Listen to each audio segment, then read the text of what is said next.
I thought my death was a bit namby-pamby. I'm supposed to be a master Jedi, you know. My character fell for that. Oh, I'm going for your face? No, I'm not. I'm going for your stomach. Oh, you got me. Oh, please. Hardly a master Jedi.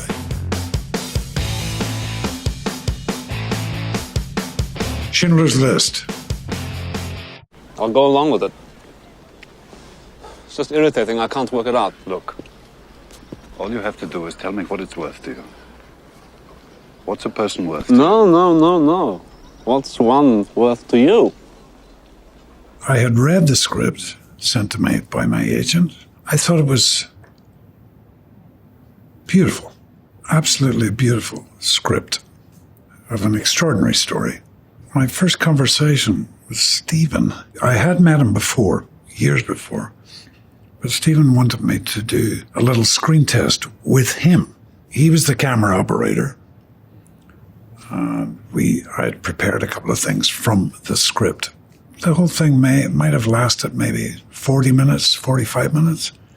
And I remember leaving Amblin Studios, where he had an office, thinking, well, if I don't get this part, it doesn't matter. I've just spent 3/4 of an hour with one of the great directors in the world. And he was operating the cameras too, you know. And I was doing a play in New York.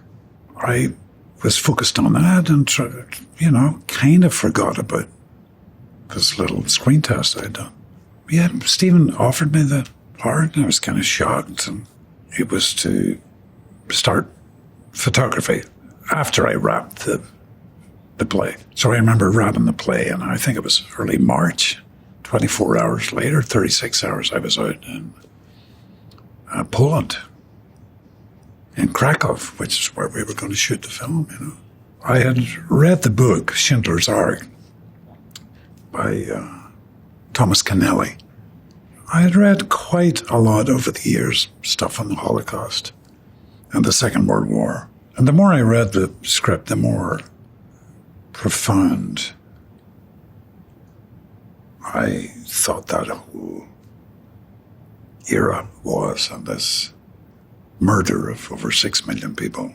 It was profound. I can't think of another word. And this was only 85 years ago, 90 years ago. So it was quite daunting, you know, to be there in the streets where Schindler was, you know, dressed up obviously in period costume, you know, doing these scenes with Ray Fiennes and Ben Kingsley and working with Stephen. And it was I never once thought, oh, I'm starring in a film. It was just, I'm part of telling the most horrendous story that's happened. Humanity, all of us, particularly the Jewish people. And that still has an effect on me. Star Wars Episode 1, The Phantom Menace. Moisture farms, for the most part. Some indigenous tribes and scavengers. The few spaceports like this one are havens for those that don't wish to be found. Like us. And the first time Ewan McGregor and I had to draw our lightsabers, you know, I remember we both made the sound at the exact same time. George said, boys, you don't have to do that. We can add that stuff. Oh, okay, sorry. George doesn't like directing, period. He told me that. He'd finish a scene, he'd say, Natalie, a little bit faster. Liam, a little bit faster there. Editing, sweet. Afterwards, yeah, that's when he starts enjoying the process, but actually directing actors and stuff. He told me he doesn't like it at all. So was it hard to train for those scenes? No, it wasn't hard, but we had aluminum swords, so we trained with those. On the day, we had shortened aluminum with green tape on them. Mine was green tape. And then the special effects guys would add the rest of the lightsaber. I had done a few of those types of fights, you know, cowboys in armor, I call them. But it was good. Yeah, it was good working with Ewan. I thought my death was a bit namby-pamby. I'm supposed to be a master Jedi, you know.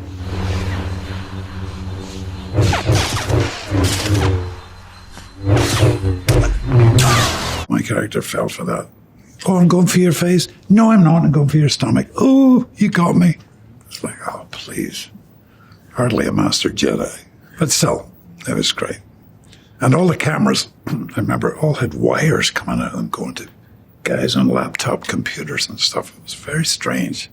I remember I had a scene with the kid that was going to be Darth Vader, lovely wee actor, and this flying, talk like that, which I had never seen before. So I'm getting my makeup on that morning, and Morag was my makeup lady, I remember.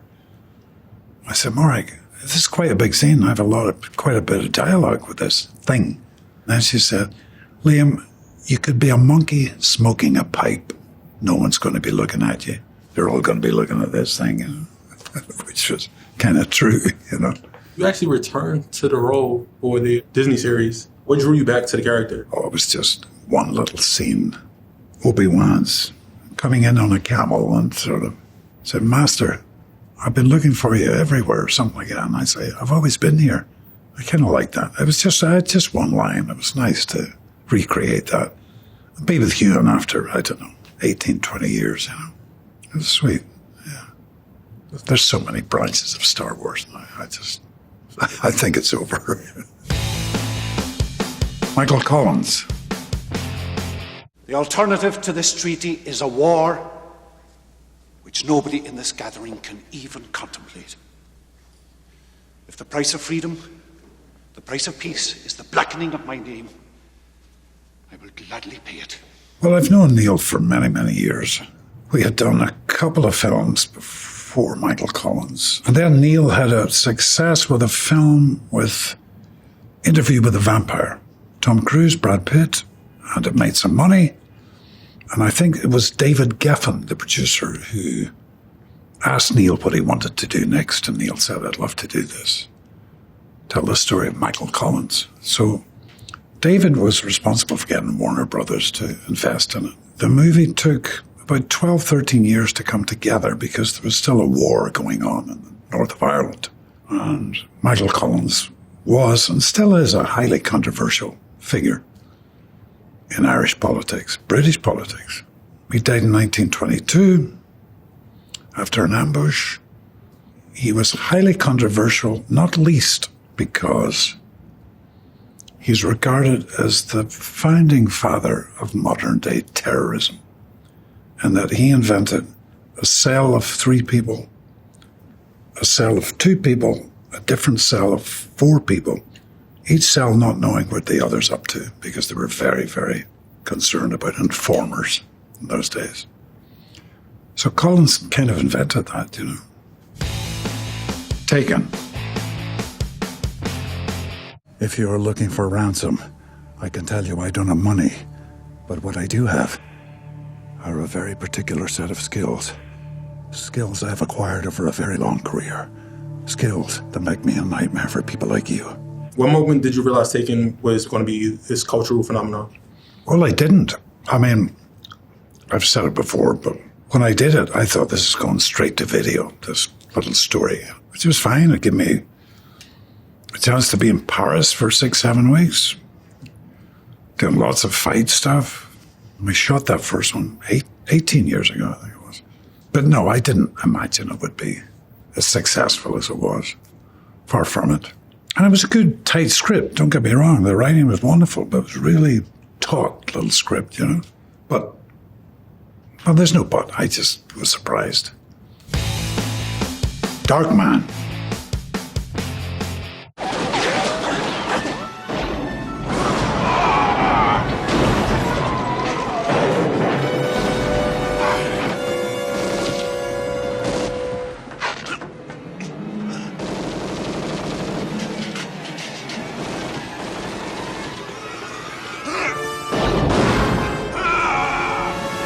Do you consider Darkman an underrated film in your body of work? Darkman, I think, was of its time. You know, and we shot it in 1990, I think it was. Some people have told me it's the start of all these superhero movies. That I don't know, but it was an intense time, and it was long, long hours with makeup and stuff. And But a delight working with Sam Raimi, you know. Very inspired director, you know. And a lovely zany quality to the whole film, too, you know. And I remember because also I was preparing to play this bare-knuckle boxer immediately afterwards to shoot in Scotland. The days were long, you know, but fun. They were fun. Batman Begins. When a forest grows too wild, a purging fire is inevitable and natural. Tomorrow the world will watch in horror as its greatest city destroys itself. The movement back to harmony will be unstoppable this time. I was shooting a Ridley Scott film, Kingdom of Heaven, in Spain at the time. And Chris came out to see me. I'd never met him before. Very, very quiet and tense man. Talked about this part. I wasn't sure. I mean, Batman. It's like, yeah, here we go, yeah. Anyway, push came to shove again. And found myself working with Christian Bale. Studio, Shepperton, I think it was, in London. Yeah, I was kind of surprised at its success. And I liked the film because it was dark. It wasn't glossy superhero stuff, you know. It was quite pretty dark and intense. I wasn't on it for the whole shoot, you know. I don't know, 2-3 weeks or something. You know. Christian's he's an intense actor, and he had played a part where he had to get very, very skinny for. I mean, very skinny. When I met him when we were rehearsing fight scenes and stuff, he was quite bloated. He had put on weight after being so incredibly thin, you know. A really good actor. Yeah, I had a lovely time with Kristen, yeah. The Naked Gun. That was awesome. What drew you to this role?